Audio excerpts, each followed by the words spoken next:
Hello, everyone, and welcome to the CyberWire's Research Saturday. I'm Dave Bittner, and this is our weekly conversation with researchers and analysts tracking down threats and vulnerabilities, solving some of the hard problems of protecting ourselves in a rapidly evolving cyberspace.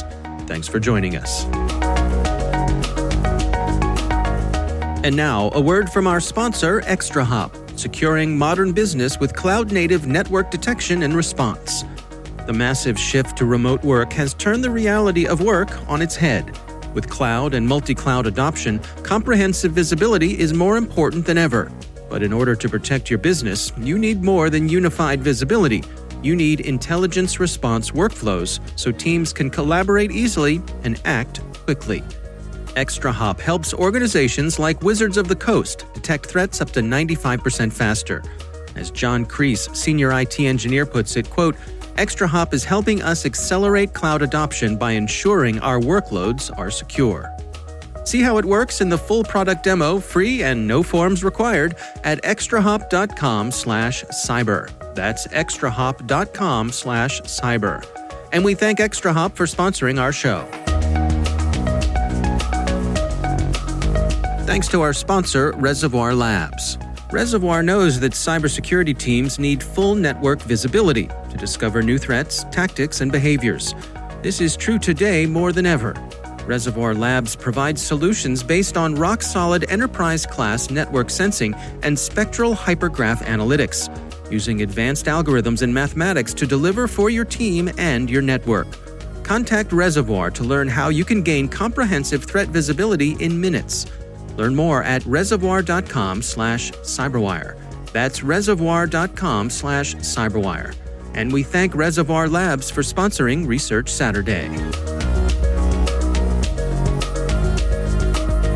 Most of this information, it's too much to handle, for an average user or for the regular security researcher. That's Liviu Arsene. He's a global cybersecurity researcher with Bitdefender. The research we're discussing today is titled StrongPity APT, Revealing Trojanized Tools, Working Hours, and Infrastructure.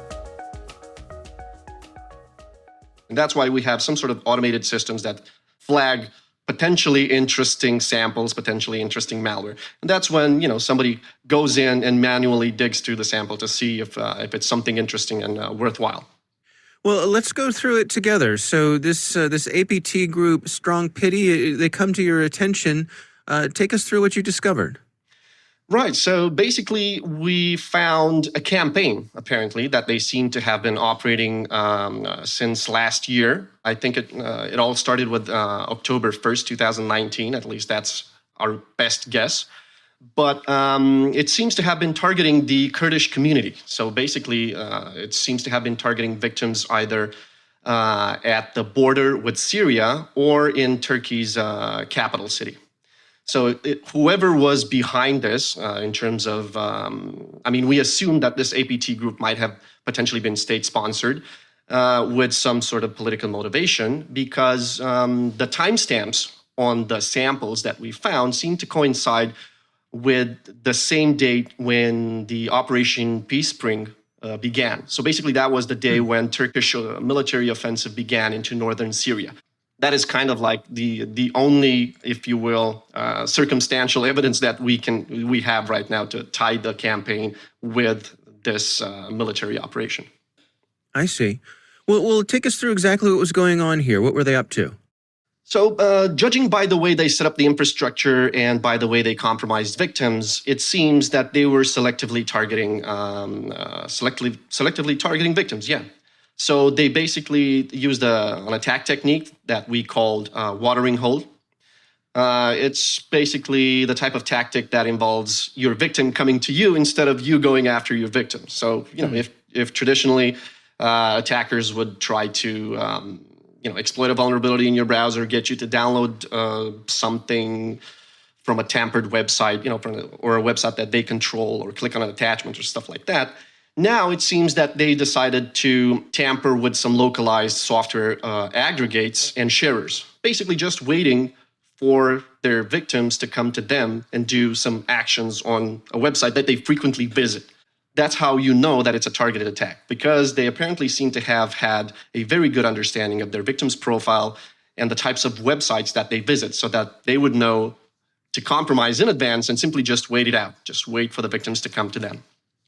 And so what sorts of websites were they taking advantage of? It's just the software aggregates and shares, basically the types of websites that you would use whenever you wanted to download some tools, like common archivers or unzipping tools or emulation tools, stuff like that. So it's just regular traditional tools that you would normally use on your computer. I see. So suppose I'm someone who finds myself with one of these compromised tools. I install it on my system. What would happen next? Well, the interesting thing is that you wouldn't know that you've installed something malicious. Now, the way this thing works is that they seem to have had a list of IP addresses that belong to their targets. So whenever they got a hit from one of those IP addresses visiting the compromised websites, they would automatically redirect them to an infected tool. So for example, let's say I'm the victim, I visit the website, the attacker knows my IP address in advance, and I want to download, for example, 7-zip. Instead of downloading the legitimate 7-zip, the attacker would redirect my download request to one of their own servers that practically feeds me a tampered version of 7-zip. I would then install 7-zip. It has a perfectly valid and legitimate package. So after install, I wouldn't see anything peculiar, nothing, out of the ordinary would happen. But it seems that, the tool actually came with some additional components. From what we were able to gather, it seems to have had about 4 components, mostly designed for persistency, data exfiltration, and stuff like that. So to be clear here, I mean, the app's primary functionality was still in place. If you were downloading a utility for zipping files, it was still able to do that. Exactly. So they actually used the legit setup, the legitimate file, the legitimate tool that you would otherwise get from the legitimate website. But they added some additional components on the side, just to make things interesting. Well, take us behind the scenes here of some of the additional components, what exactly they were up to. So there's a launcher and persistence component. Basically, the name is pretty self-explanatory. It allows, it sets up the exfiltration, basically, and command execution component as a persistent task on the victim's machine. And then it has a component that's specifically designed to search through every file, every drive, every folder you have on your computer. It's a file searcher component. So all of these, especially the file searcher component, actually accept instructions from the command and control infrastructure alone. And since I was talking about the command and control infrastructure, what's interesting about it is that we seem to have uncovered that it has multiple layers. I mean, the victim doesn't directly communicate with the final CNC. It goes through some additional steps. For example, as soon as the victim is infected, there's a first layer that intercepts the communication, pretty much guaranteeing or making sure that indeed we're talking about a legitimate victim. It kind of validates the victim, if you will. Then it simply forwards that communication to a second layer CNC, which, if you will, it kind of acts like a proxy. So it makes sure that indeed whatever the level 2 CNC is receiving comes from a CNC that's already part of the infrastructure, and it's not somebody trying to impersonate a level 1 CNC. It also validates that indeed we're talking about a victim, that a legitimate victim is actually trying to communicate. And the level 2 then just forwards everything that it received from the level 1 to the level 3, which is the final command and control infrastructure. And to me, this is kind of interesting. I mean, you don't see a lot of instances in which somebody goes through all this trouble. And this is to cover their tracks, you presume? So yeah, this is, if you will, it's a tactic to make things difficult for us, to make things very difficult in terms of finding out who's behind it, who owns the infrastructure, and what's the purpose for each layer sometimes. It adds obfuscation to the entire problem. And what sort of insights were you able to gain by sort of unwinding that, discovering these multiple tiers? Well, not much, actually. We just found that this is the type of infrastructure that they seem to use. It's likely that this is just part of it because we've backtracked this, everything that we found with other research found in the past, and it seems that these guys have a pretty good track record of having infrastructure based in Europe and other countries. So it's likely that they have a much broader infrastructure. But this is just the scale that they've used in this particular campaign. So it's likely that they're going to be using it. It's likely that the full infrastructure is yet invisible to us. It's like piecing together pieces of a puzzle. One security researcher finds this 3-layer infrastructure, another security infrastructure finds an additional layer, or finds another command and control server, and so on. So it's difficult to have the full scope and magnitude of the infrastructure that they're using. And I guess this is pretty much the whole reason why we call them an APT group. They're advanced, persistent. They're knowledgeable, skillful, and sometimes they have some sort of political benefactor or government benefactor. Well, and one of the things you note here is that there seems to be a certain professionalism to them, like they're keeping regular working hours. Oh yeah. So this is actually quite interesting, because we've seen malware as a service, traditional malware that's being developed and delivered to the highest bidder, acting pretty much like a software outsourcing company. These guys, instead of showing up to work, they wake up at 9 a.m., sit in front of a computer. They've got a project manager, they've got marketing, they've got sales, and they just write their own piece of code during working hours.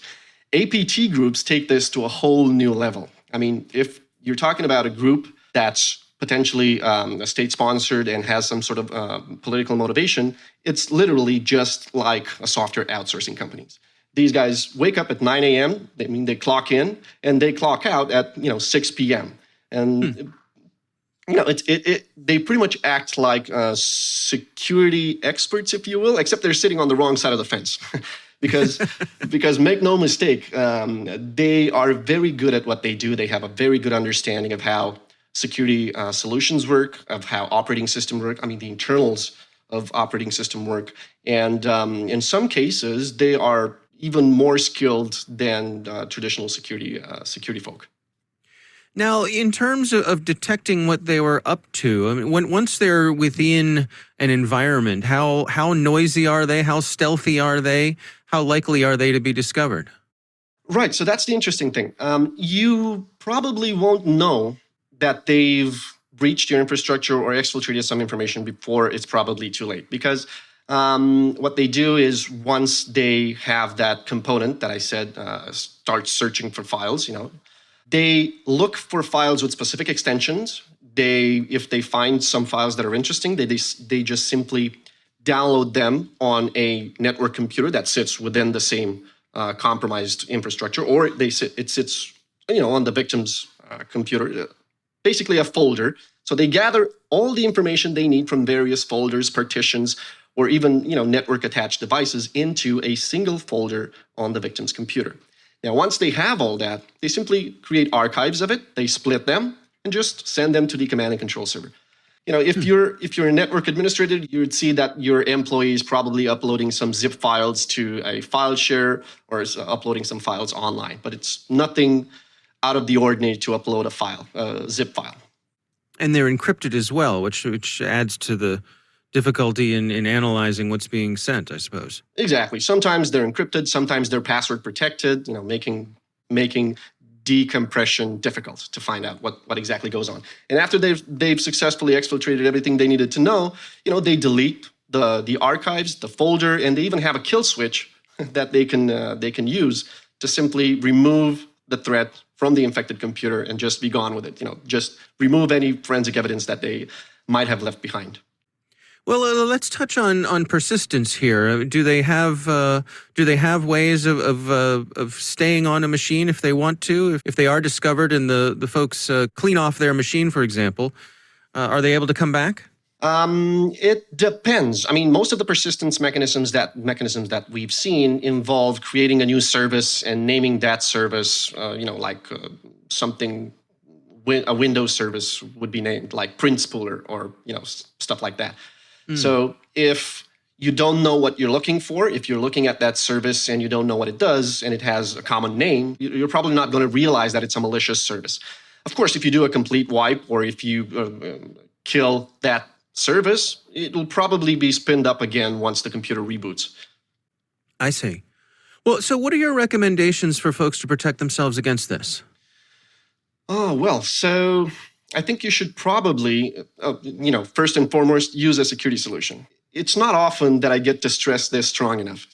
I've got a lot of complaints from people that say they've been compromised or they've had some sort of security issue because they either disabled some features from the security solution, or because at some point they decided they know better. I actually have quite a few stories with people that got infected by disabling the security solution because they believed the spear phishing email, instead of the security solution.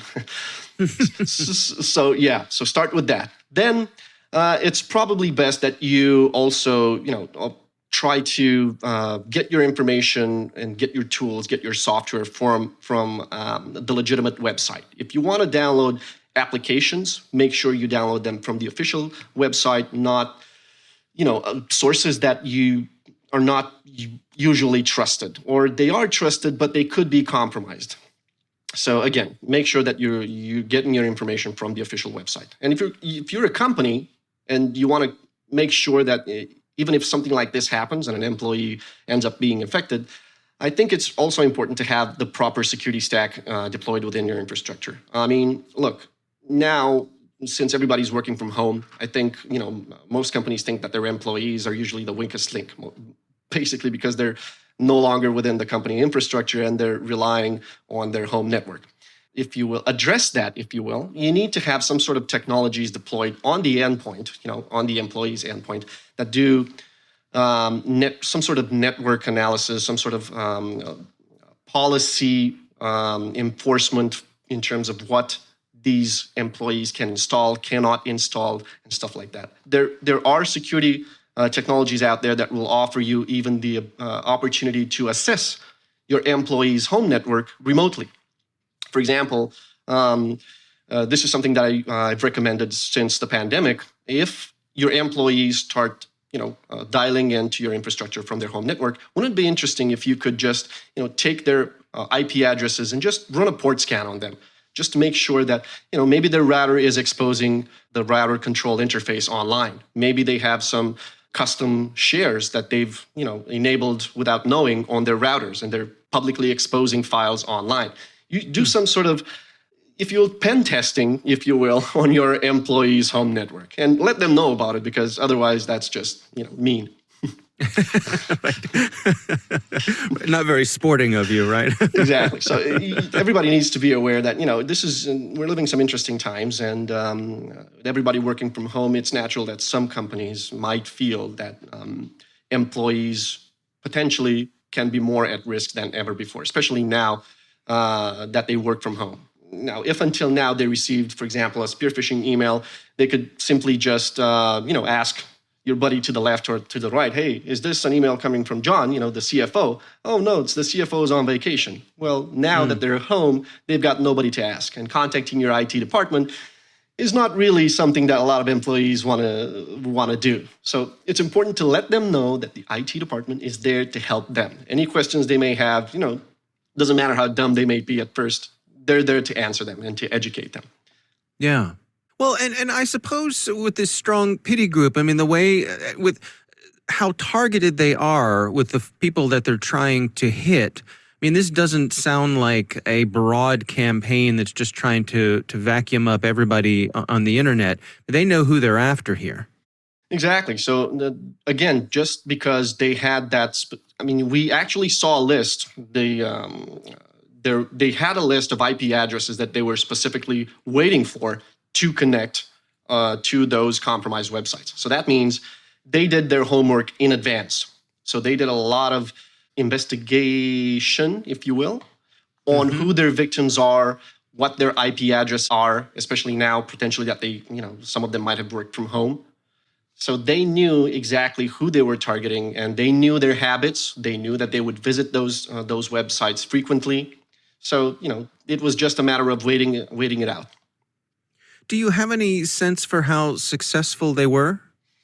Well, it's difficult to say because you don't know how much information they actually managed to get from their victims and how many victims they successfully compromised. So what we do know is that they were waiting for a very limited number of victims. We know that they had the capabilities of exfiltrate pretty much everything they needed or wanted. But in terms of what they actually and how much they actually managed to do, damage, in terms of damage, it's difficult to estimate. Our thanks to Liviu Arsene from Bitdefender for joining us. The research is titled StrongPity APT, Revealing Trojanized Tools, Working Hours, and Infrastructure. We'll have a link in the show notes. Our thanks to ExtraHop and Reservoir for sponsoring today's show. The CyberWire Research Saturday is proudly produced in Maryland out of the startup studios of Data Tribe, where they're co-building the next generation of cybersecurity teams and technologies.